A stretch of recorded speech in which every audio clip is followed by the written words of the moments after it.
Hi, I'm Kathy. I am recording a series of videos on identity, our sense of who we are, our connection to, our quintessential self, and thinking about identity and what it means has taken me back to thinking about what is underneath of identity, what is underneath the skills, the personality traits. And that takes me to core essence, spiritual essence, soul essence, what was here before we were in our physical bodies and what will still be here when we're no longer in our physical bodies. In this video, I want to speak a little bit to identity and DNA, and this relates a bit to or was revealed by me finding out I was adopted in my mid 40s when I hadn't known that, and the impact that had, or the influence, I should say, more so, that had on, my sense of who I am. And at the time when I found out that I was adopted, my oldest son at the time said, it's like everything's changed and yet nothing's changed. And it is, both of those things are true. It was like everything changed, that this whole aspect of who I was that I didn't know about was all of a sudden revealed to me. And yet, all of the other things that had been happening in my life up to that point, who I was in relation to the family I grew up in, who I was in relation to the career path and the life journey that I took, all of those things were still the same. And it's not even really like they're okay, these weren't competing with each other, but I think that there was some movement around integration. And I want to speak specifically around DNA. And one of the things that I will often say is that DNA does not a family make. And you probably all have your own examples of this within your families, your birth families and or your chosen families, where we're not always deeply connected to the people who we are related to through DNA. And we may be instantly connected to some people that we meet just through social connection or through, I like to think, like a different kind of lineage or soul contracts or soul journey. And one of the things that is interesting and really has me thinking about identity more these days is when my full birth sister and I reconnected, we thought that we knew a lot about our my birth father's side of the family because my sister Deb grew up in that family.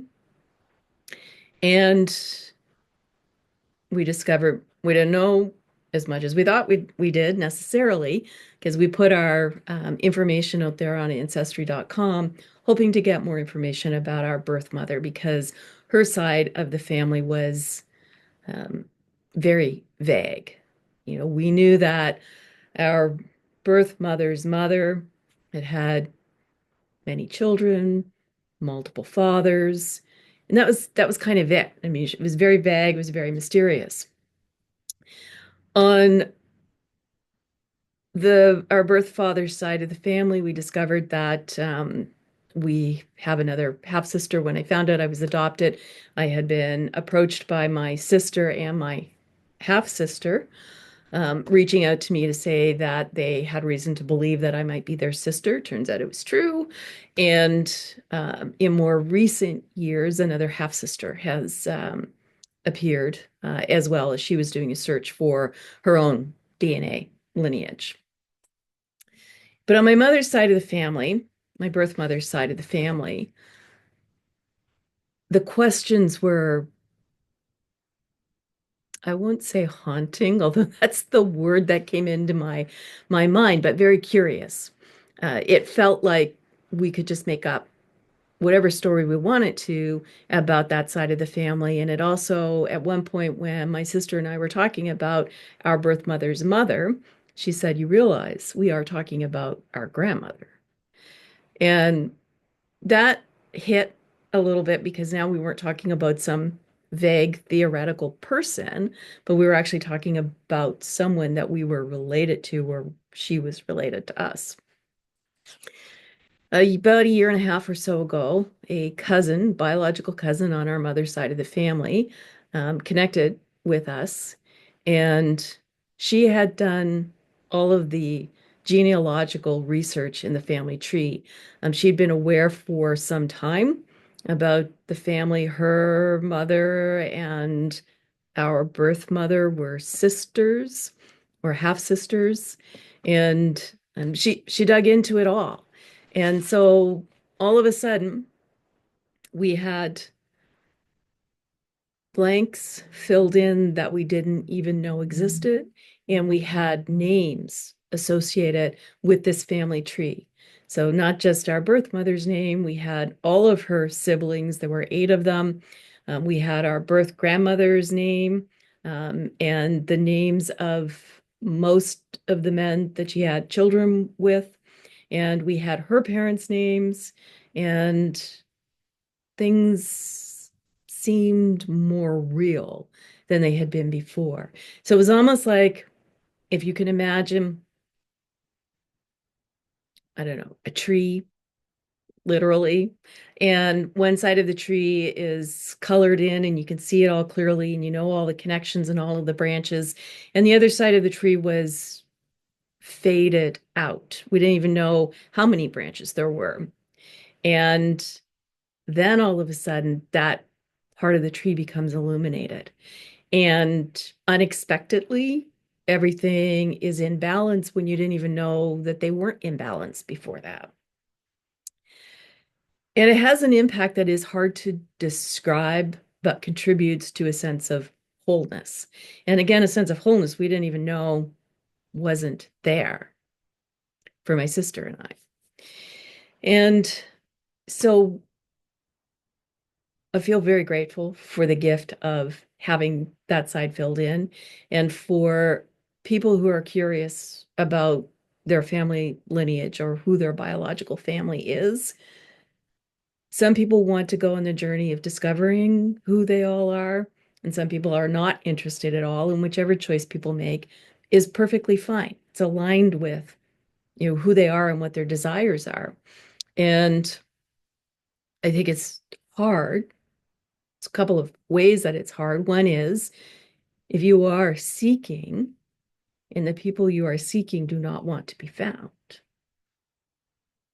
And on the flip side of that is, if you know you have family members out there, but you don't want to be connected to them for whatever reason, and they are searching you out, I think that it might also be hard to be contacted. It's disruptive, for one thing, especially if you've built a whole life that is part of a new identity, sense of who you are. So when I ponder the question, and I've been asked it, should someone go looking for their family members? My sense is it's a journey worth taking. Not every story of connection has a happy ending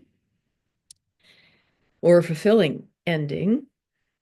Not all biological families become lifelong friends who want to get together all the time and can't wait to talk to each other next. Some do, some don't. And and no matter what the answer, just kind of having some of these blanks filled in and feeling a sense of balance, like all of these people now on this side of the family tree, I'm not going to meet them all. I'm not going to talk to them all. I don't even want to talk to them all. But having that felt sense makes a difference that's hard to talk about or hard to describe in words. So I think about DNA and identity. I really think more about lineage. And there's a biological lineage And that is important and that has a role. And then there's a chosen family lineage. And even though I might not have initially consciously chosen my family, who's to say that I didn't choose them on an unconscious level? Um, they are my family. They're my chosen family. I wouldn't have had it any other way. And both lineages contribute to the wholeness of my own identity. So I don't know where you stand in terms of your lineage or lineages, but there's value in embracing all of the aspects of it. And I would say the good and the bad, however we qualify that, however we evaluate that, because the more we can embrace of who we are and who our identity is, the more fully we're able to walk within our soul essence and within our life's purpose and with this sense of who we were meant to be, all of who we were meant to be. And it's never too late to start that journey of stepping fully into our lineages and our soul essence.